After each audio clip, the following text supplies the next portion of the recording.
So what do you guys need to know in the month of May? Let's get one card for that. The moon again. Wow. Okay. The moon family.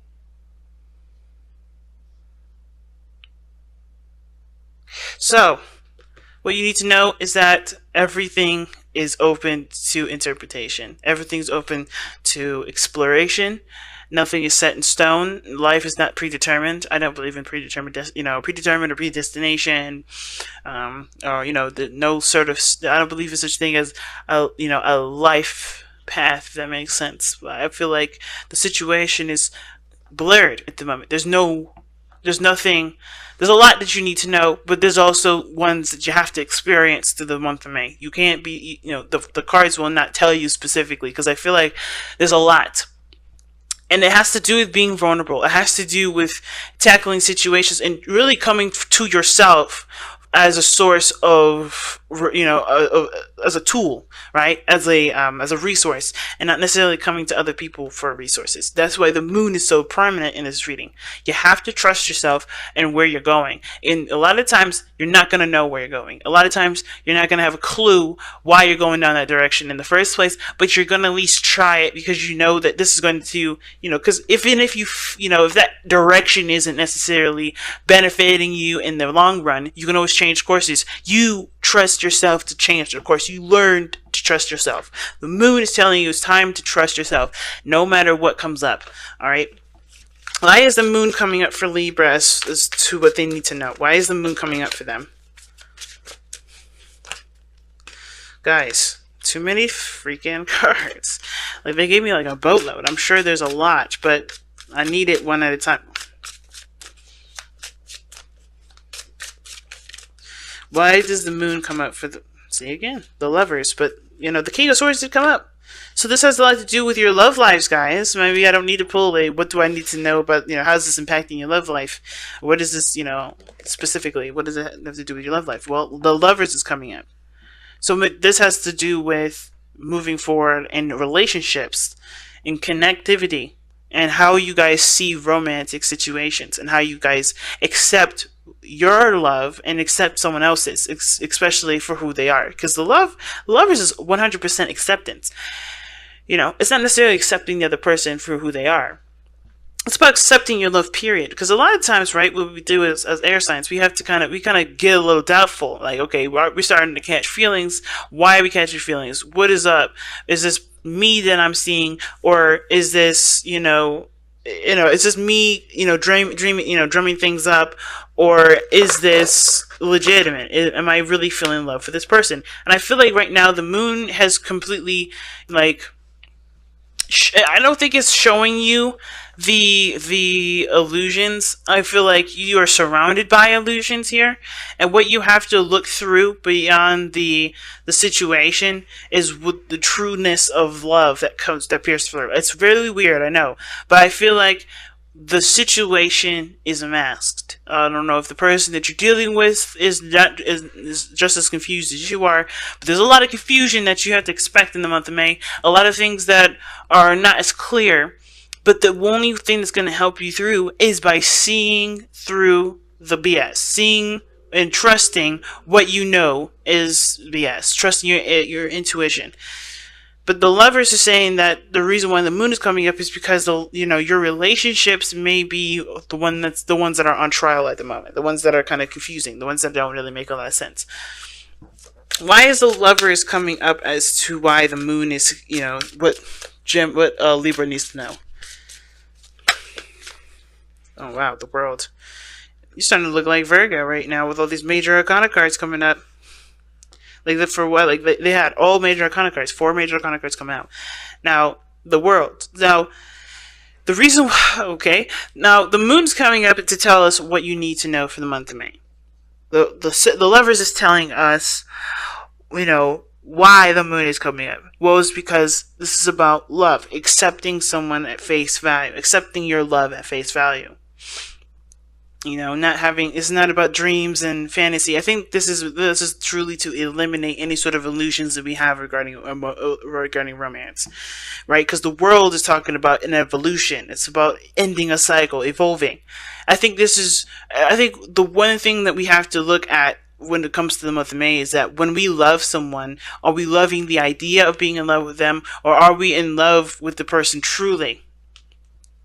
Because I feel like the reason why the relationship is in a weird place is because we were in love with an idea, not necessarily a the person itself. I think we do love the person, but we love the idea more. So we have to see the situation for what it truly is, and it's hard to do when it comes with the moon because you also have to go through all the illusions, all the things that may not necessarily be real. You have to go and weed through all that, and the world is coming up to kind of put an end to what does not match up to the reality of a situation.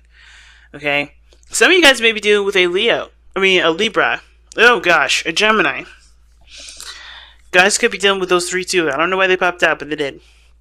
You guys could be definitely dealing with probably a Gemini though, or maybe someone that has an issue with accepting themselves as well. Okay, it could be that this person is just as confused as you are regarding how everything is supposed to be. But working together is another one of the things that comes up. I feel like there's a lot of confusion and you're doing this with another person. You don't have to do it alone. I think you can do it with someone else. I think there's somebody around you that can help you with this. Whether this is a lover or this is a friend or this is a family member. There's somebody around you that can help you. There's a soulmate energy around you. But it's going to help you to trust yourself and to weed yourself through a time of unclarity. Okay, so let's see what. Okay, I don't know why the Five of Cups came out. Why is the Five of Cups coming out for? Well, what is the Five of Cups coming out for? What is that supposed to tell us about the rest of this reading? That's an interesting one to come out because I didn't even ask a question yet. Why is the Five of Cups coming out? You got a minor arcana card already. No, that's too many cards. It's half the doggone deck. Why is the Five of Cups coming out? The High Priestess. Okay. What the hell is going on? So the Five of Cups is coming out because of the High Priestess. Alright, let me just do it this way. Because of the High Priestess. Now, we have two cards that would indicate secrets or things not being communicated. But the Five of Cups talks about losses or things that are missing. And, you know, I think there's a feminine aspect to this that's missing from this. Because the High Priestess is such a feminine energy, so is the Moon. And I feel like there's a piece of you that has to just trust the direction that you're going. And not necessarily look so hard at what's not there. Because I think the situation is telling you to have faith and not be so hell-bent on fixing what can't be fixed. Okay? So I think there's something going on in your life that cannot necessarily be fixed. You just have to work on solutions to deal with it, to handle it better, to thrive with it. Because right now there's a lot of mourning, there's a lot of feeling of loss, there's a lot of feeling, you know, of not having what you want or losing what you had. But I don't think you ever had it, to be honest with you. Just by the way the reading is looking. I think it's a realization that what you were holding on to was something from the past, and it never really. I don't think it necessarily manifested with this situation, with the circumstance. And I feel like, in a way, you kind of know that. But then at the same time, I kind of feel like also, like I said, there may be something that you've lost, and you just have to let that flow. Where you have to let that energy kind of surge through you. You may have actually physically lost something, or maybe you may be missing someone or missing something, understand and mourn for what this is, right? I understand that life doesn't exist without death, and death doesn't exist without life. And this situation is something that does require patience and time to let flow through you. I feel like this is one of those things that's coming up for that. Interesting. How does this affect Libra's love life specifically? How does this situation affect Libra's love life specifically?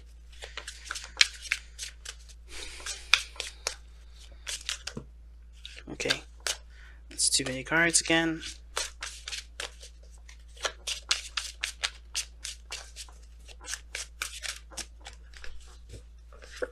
Okay, the Tower. Unexpected changes and events coming up, or making changes yourself that you didn't really necessarily intend to happen so urgently, but it has.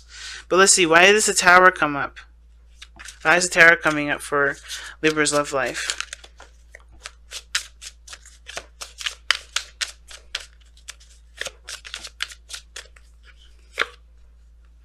Okay, the Eight of Cups. Ooh.